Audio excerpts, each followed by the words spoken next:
The legal industry and the public at large have recently been mocking a certain lawyer who got called out for using case law that, as it turns out, was completely made up by ChatGPT. We made it up. We made this one up. It's a made-up tale. Professional responsibility issues aside, I can't get my mind off this one question. How does something like this happen? And particularly coming from a seasoned attorney like this? And why does this question keep pulling me back to the Puritan belief in predestination from hundreds of years ago? Yes, I recognize that this is a little bit off the wall. Bear with me. In this video, we'll go into what happened and why these two seemingly completely different subjects, AI and Puritan predestination, might actually connect in some way to help explain why this may have happened. The connection might surprise you. Let's get into it. Okay, so I admit these two subjects, AI and predestination, might seem like they have absolutely nothing to do with one another. But before I can explain the bridge between these two very different subjects, I first need to talk about what exactly happened here. Over the years, development of artificial intelligence has been a growing topic of conversation. And this conversation has included a pretty big debate. On the one hand, you have tech optimists who are talking about how this kind of technology can revolutionize our lives in so many ways for the better. And on the other hand, you have people that are a bit more pessimistic, saying that this technology is just going to make people dumb and lazy, and it has the capability of potentially overpowering humanity to become our robot overlords. Truthfully, both sides of this debate have merit. And I can't help but think that they echo the same excitements and worries that people have had about previous technological revolutions. When something is new and rapidly developing, it's easy to become both excited about the potential of this new technology and at the same time worried that this same potential may grow to become too powerful for humanity to control and harness. Nonetheless, when it comes to AI, we've seen growing application of this technology and in a number of different industries, including law. For example, the top legal research platforms, Westlaw and LexisNexis, use AI to some degree to aid in the legal research tools to make things more efficient. And several big law firms over the years have even toyed with the possibility of having an AI lawyer do essentially entry-level legal attorney work for the firm. This, of course, is much to the doom and gloom of many, many lawyers in the industry who are very concerned that this means that the days of human lawyers are numbered. And of course, there's a joke in there somewhere about how lawyers are just going to need to find some other way to be miserable as a result. Anyway, jokes aside, despite these developments, the legal field has actually notoriously remained very behind when it comes to technology. I mean, it took a global pandemic for some courthouses to start allowing for e-filing of regular court documents. And at my last recollection, there are still some courthouses that still don't allow it today. Why these courthouses would still be hanging on to paper filings, I have no idea. But for a number of reasons, the legal industry just remains very resistant to and skeptical of technological change, which is why it was so surprising to hear the story about the ChatGPT lawyer. And I am so sorry to interrupt, but I have to thank this video's wonderful sponsor.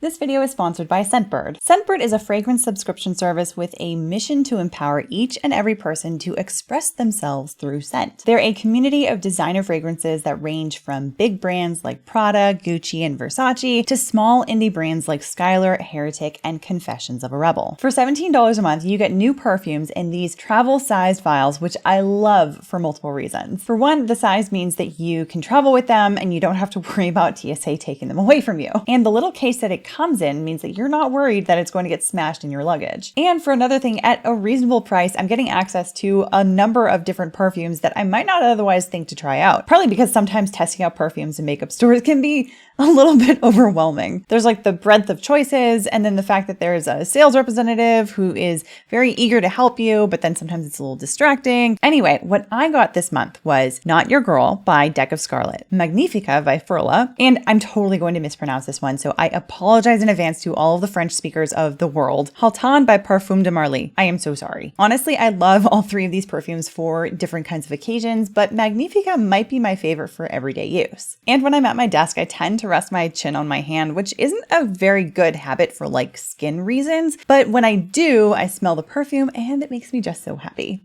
Anyway, like I said, the regular price is $17 a month, but if you are in the United States and Canada, you can follow the link in the description below to get 55% off the first month, so it's just like over $7. So be sure to jump on that, and thank you to Scentbird for sponsoring this video. Okay, back to the video and what went down with the ChatGPT lawyer. Here's what happened. In New York, Stephen Schwartz is representing a plaintiff in a personal injury matter against the Colombian airline Avianca. After the plaintiff filed the lawsuit, Avianca filed a motion to dismiss the lawsuit for reasons of statute of limitations, basically saying, too bad, so sad, you waited too long to file a lawsuit. Now, Schwartz filed a response to the motion to dismiss on behalf of his client, citing to a number of cases for the argument that this case should still move forward. But questions abound when Avianca's lawyers and then the judge had an inability to find any of these cases that he cited to. Avianca's lawyers were looking for these cases so that they could respond to Schwartz's arguments. And the judge was looking for these same cases so that he could analyze all of the arguments and all of the case law and to determine whether or not this case actually should proceed. And so the judge started to pull on this thread to find out more. What exactly are these cases? Where did you find them? Where can we find them so that we can read them for ourselves? And to everyone's surprise, Schwartz said, I found them all on ChatGPT. And oh, by the way, now I realize that they actually are not real cases. What? Backing up for a second, ChatGPT has probably been the biggest topic of discussion when it comes to AI ever since November 2022 when it first came out, and seemingly out of nowhere, all of a sudden, everyone was talking about it. It's an AI-powered chatbot where you enter a prompt and it spits out answers to you after calling the internet for information. Honestly, if you've never used a tool like this before, the responses can seem almost mind-blowing. But despite its sudden viral popularity, people have also been talking a lot about its imperfections, and particularly when it comes to factual inaccuracies, and sometimes complete fabrications. It's a total fabrication. The machine overlords seem to be a long way away from actually taking over, but that doesn't mean that they are not already causing us problems. And as it relates to this case, the court apparently is considering sanctions not just for Stephen Schwartz, but also for his firm and for the local counsel that is also on the matter. This is because lawyers and the law firms that they work for are under a heavy obligation that is the duty of candor. This requires them to present real, accurate law to the court for their arguments. And here we have a lawyer who presented cases to the court that, as it turns out, were exactly not that, but in fact, total fabrications. We made it up. We made this one up. It's a made-up tale. Now, mistakes happen, of course, and mistakes made by lawyers do not always result in that lawyer actually getting sanctioned by the court. But the mistakes that do tend to result in sanctions usually end up there because the lawyer can't really give a good explanation for how that mistake happened in the first place. So, what was the ChatGPT lawyer's explanation for giving fake case law to the court? Well, according to his declaration, he basically said that he was new to this whole ChatGPT thing, he used it for legal research, and that he didn't realize that it could actually lead to inaccurate information. One problem with that. If he's talking about the same ChatGPT that I've seen, he must not have been looking very carefully at all at the page that he was looking at when generating the prompt. That's because the page literally says that it can lead to inaccurate information, and especially when it comes to information after 2019. So already we have an issue with how reasonable it is really for him to use this and not have any awareness of that risk. But he does also say in his declaration that he tried to verify that this information was actually correct on ChatGPT's website. He asked questions of ChatGPT, and ChatGPT responded with, yeah, these are totally real cases. Schwartz even included screenshots of these conversations with ChatGPT in his declaration. But here's the thing, even at that stage, he was assuming that what ChatGPT was telling him was the truth. And when using a new source of information that you don't know is actually reliable, you have to verify that elsewhere from a space that you know you can actually reasonably rely on. And here, ChatGPT even told him that these cases could be found on the search platforms Westlaw and LexisNexis. So did he check there? No.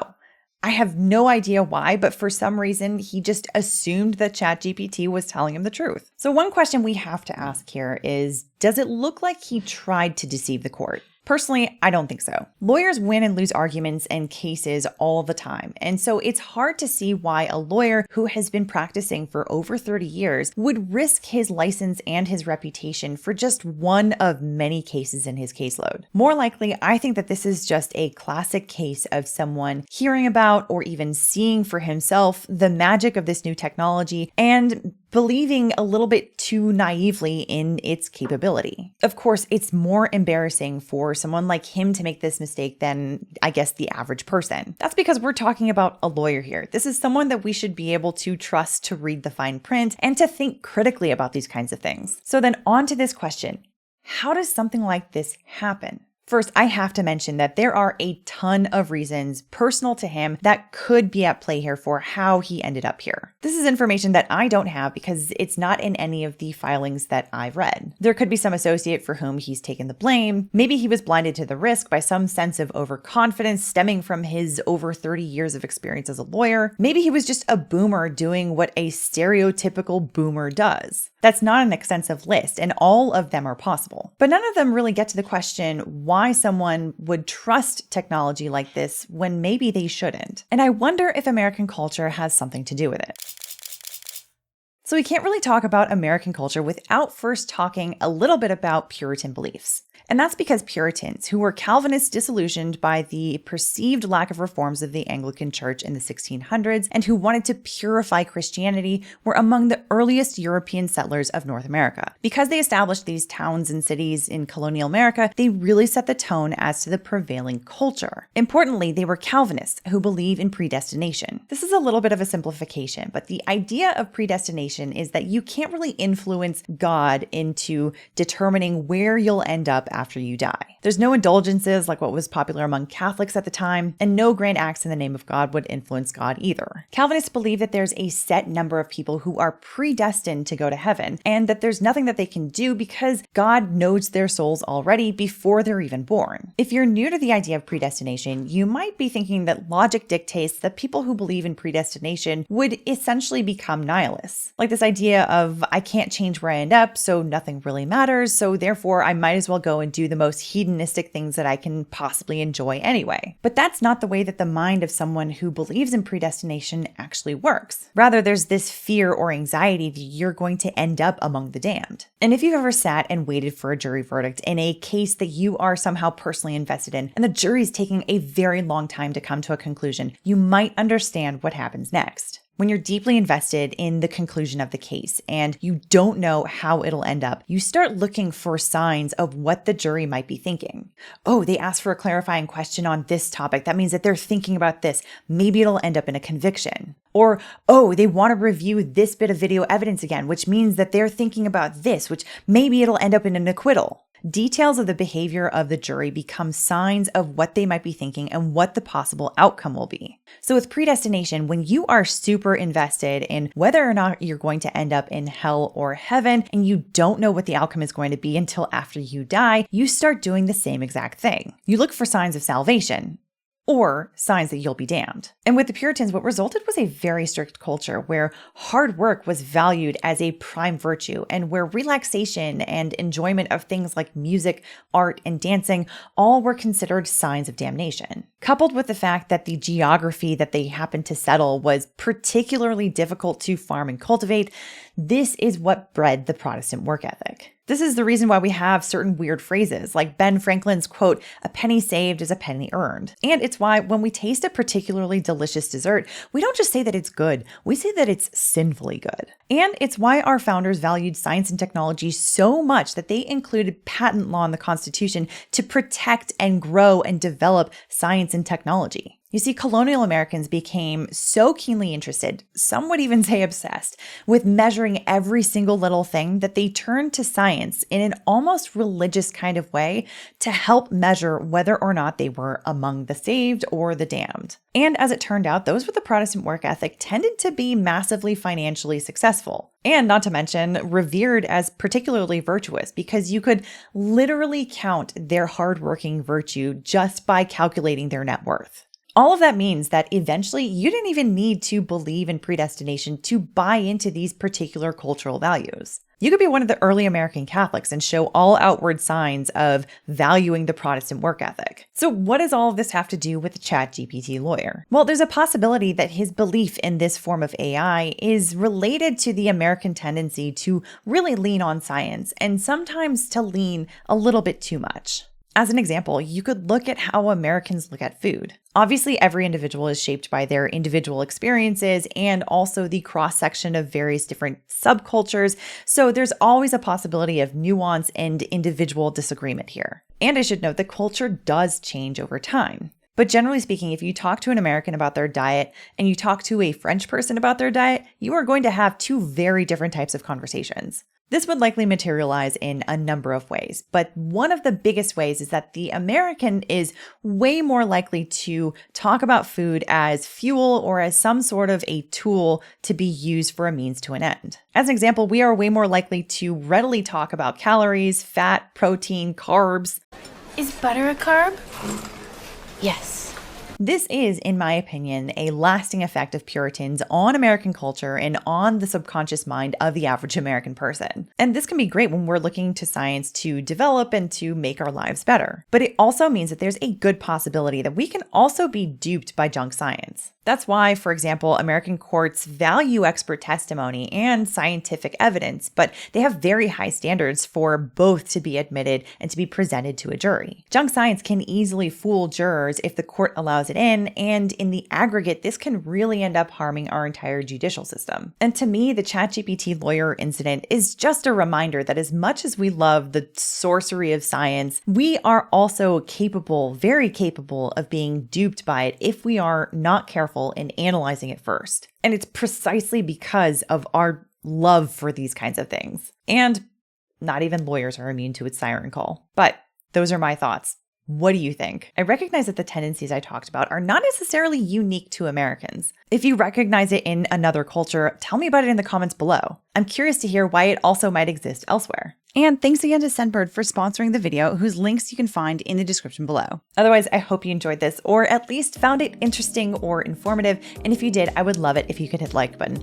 It does help us with the YouTube algorithm gods. And if you're new here and you want to see more content like this, be sure to hit the subscribe button and the notification bell so you can find out when the next video is uploaded. See you in the next one.